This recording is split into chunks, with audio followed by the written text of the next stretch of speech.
学時代、よく散歩をした公園には、鳩がたくさんいた。舗装された道に、一体何がそんなに落ちているのか。やたら歩き回っては、地面をくちばしでつついていく。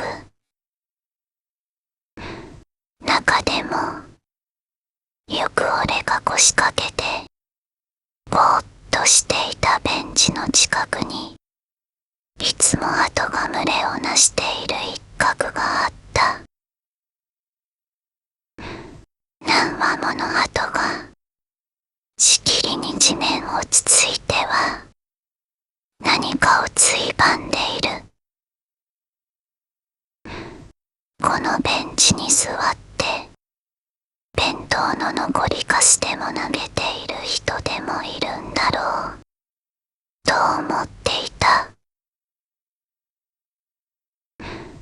2回生の春、サークルの新入生歓迎コンパを兼ね、その公園の芝生に陣取って花見をした。きれいな桜が咲いていた。別に変なサークルではなかったが、一人、オカルトの神のような先輩がいて、俺は師匠と呼んで、慕ったり見下したりしていた。その師匠が、珍しく酔っ払ってダウンしていた。誰かがビール片手に、最初に桜の下には死体が埋まってるって言ったのは、誰なんだろうな、と言った。すると師匠がむくっと起き上がって、桜の下に埋まってる打ち合わせなやつばかりとは限るまい。と、ろれつの回らない舌でまくし立てた。すぐに他の先輩たちが師匠を取り押さえた。暴走させると、新入生が引くからだ。俺は少し残念だった。ちょっと休ませてきますよ、と言って、いつも座っているベンチまで連れて行き、横にならせた。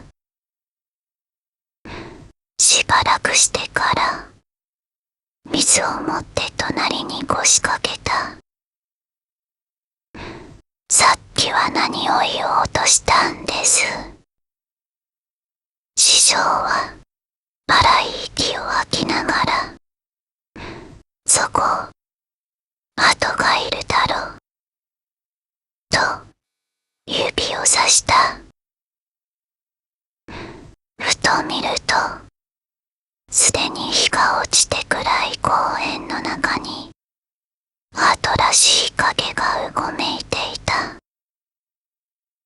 一斉に鳩たちは顔を上げて、小さな二つの光がたくさんこちらを見た。お前に大事なことを教えてやろう。酔っているせいか、師匠がいつもと違う口調で俺に話しかけた。思わず身構える。いや、前にも言ったかな。人間が死んだらどこへ行くと思う？あ、あの世ですか。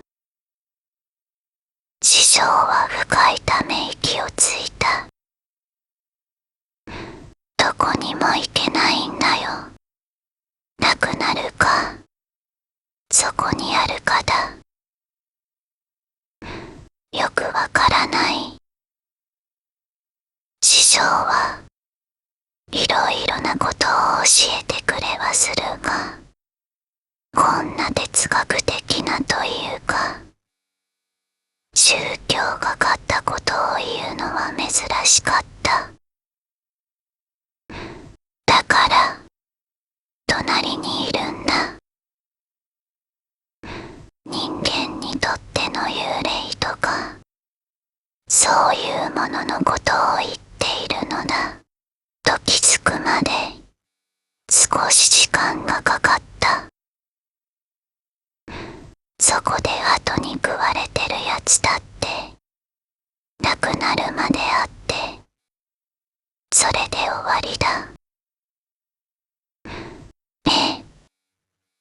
目をこすったが、何も見えない。すごく弱いやつだ。もう消えかかってる。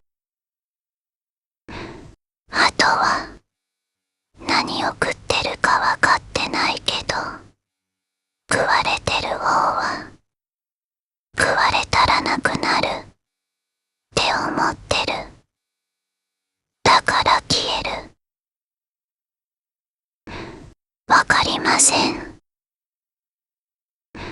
大抵の鳥は、普通に人の霊魂が見えるんだぜ。と師匠はつぶやいた。いつも鳩が集まっていたところで、昔人が死んだと言うんだろうが、ほんの少し離れてるだけなのにな。鳩に食われるより、桜に食われた方がましだ。酒臭いため息をつきながら、そう言ったきり師匠は黙った。芝生の向こうでは、バカ騒ぎが続いている。師匠は、自分が死ぬ時のことを考えたことがありますか？いつも聞きたくて、なんとなく聞けなかったことを口にした。同じさ。とんでもない悪霊になって、亡くなるまであって、それで終わり。